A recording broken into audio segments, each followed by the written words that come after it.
President David O. McKay taught this about edges. Many of us, through selfishness, are lingering near the edge of the animal jungle, where nature's law demands us to do everything with self in view.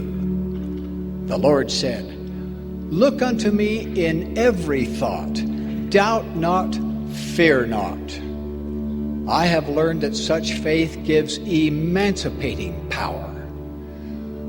Facing God first lets us decide firmly what we shall not do. Then we are free to pursue what we ought to do. Love of God is the root of all virtue, of all goodness, of all strength of character, of all fidelity to do right. Love the Lord your God and love His Son, and be ever grateful for their love for us. Whenever other love fades, there will be that shining, transcendent, everlasting love of God for each of us, and the love of His Son, who gave His life for us.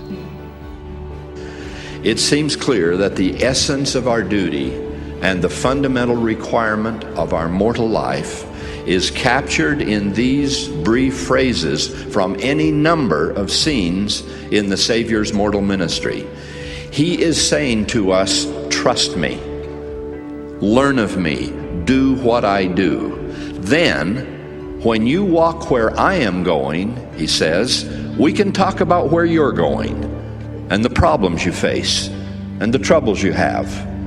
If you will follow me, I will lead you out of darkness, he promises. I will give you answers to your prayers. I will give you rest to your souls. I'm not certain just what our experience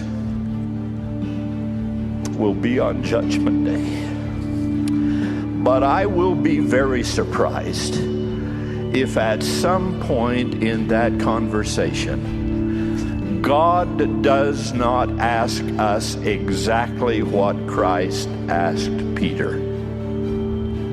Did you love me?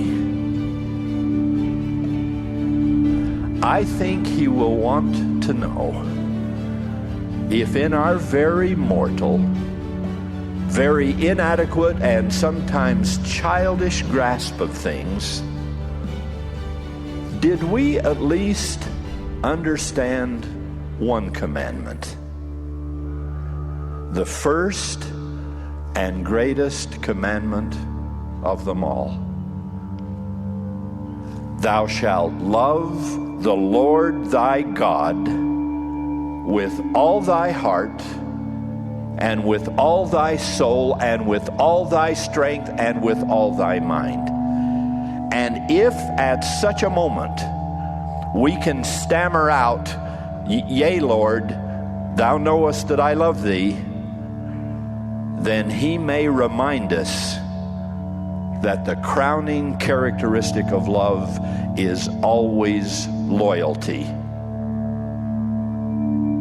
If you love me, keep my commandments, Jesus said. So we have neighbors to bless, children to protect, the poor to lift up, and the truth to defend. We have wrongs to make right, truths to share, and good to do.